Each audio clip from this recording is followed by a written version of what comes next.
Okay.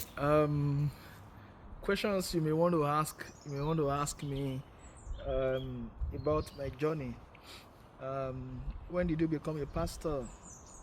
I became a pastor at the age of 19. At the age of 19 was when I first got a call of God upon my life. Even though I wasn't really sure about this call, but I know I had a call, and then I went into the Redeemed Christian Bible College. That was at the Redemption Camp. The Redemption Camp was still quite small at the time. Um, I mean, um, along with a few people. Then I think I remember quite alright right now that the present provost of the Redeemed Christian Bible College, we came into Bible College at the same time, same month, same year. That was in the year 2000.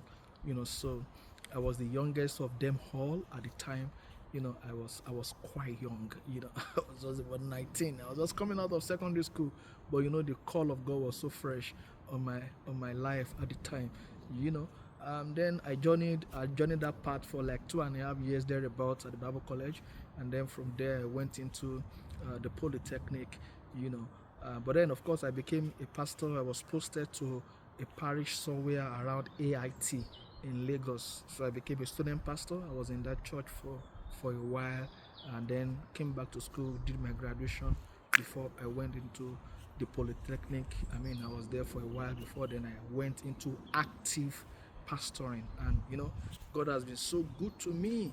I think in the year 2014, um, I got promoted to be a national youth evangelist in the RCCG, and that actually transformed my life, transformed my journey, and then things began to unfold in my life and in my journey.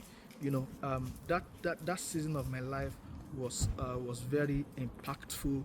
I was able to move around from one location to another, preaching the gospel of Christ as an evangelist, winning souls for Jesus. By the time I moved into the United Kingdom, I spent about close to about 10 years as a youth evangelist.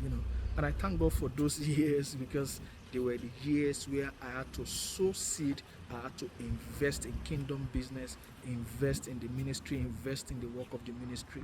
And I thank God for those years. They were years of sacrifice, years of impartation, years of investing in the life of people and making tremendous impact in the life of people around the world.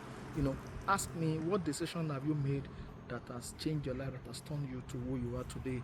One of the best decisions I've made in my life is the decision of who to marry. I had to make a choice, because once you are making a choice of who to marry, you are making a lifetime choice. Amazing thing, um, amazing decision I've ever made. It was tough at the beginning of that decision making, but I had mentors around me, I had friends around me who had gone ahead of me. We had to listen to their counsel, listen to their advices, and that has helped me, and has helped my journey to. In the next couple of months, I'll be 11 years in marriage. We are still on that journey. The journey is still far. Thank God for the life of our Father in the Lord. The General Pastor of the RCCG is 50 something years now in marriage. Such an amazing time, and we trust God that we will grow to that age in marriage. What have you learned in ministry? I've learned to learn from those who have gone ahead of me.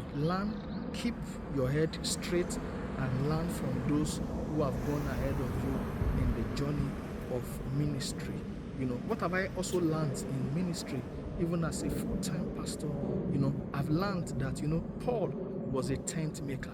I've learned that even as a full-time pastor, you must be entrepreneurial in whatever you are doing. Make sure you have a business of your own that you are doing. Are you into farming? Are you into whatever kind of business you can do?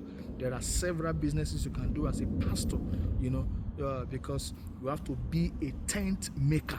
You have to be a tent maker, except God is giving you a specific instruction not to do anything aside from laboring in the vineyard of the Lord, and I'm sure that only a few persons are in that category. So whatever your hand findeth to do, do it with all passion, do it with all dedication, do it with hard work, and make sure you bring success your way. Whatever I learned in the journey of life, title does not make a man.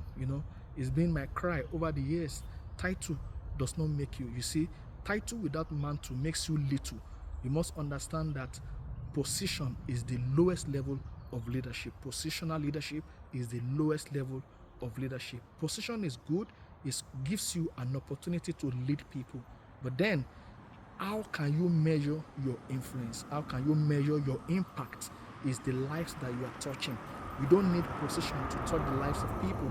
You don't need position. You only need to contribute to the development of on the lives of men and people around you. There are many lessons I've learned. What greatest risk have you ever taken? PT. The greatest risk I've ever taken is moving into United Kingdom. Living everything that God has helped me to achieve in Nigeria, and then moving into a new space where I knew nobody, that I'm going to start all over again, was one of the greatest decisions I made after I turned 40. But I remembered that God told me when I turned 40, He said it's time for me to expand. So I'm still on that journey. I've not reached where I'm going. In fact, I'm just starting the journey. The journey is still far, and I know that there is a place called there. And surely, together, myself and you, we will get there. Say to yourself, you will get there, I will get there, and you will get there. I'll see you again next time. Have a good time.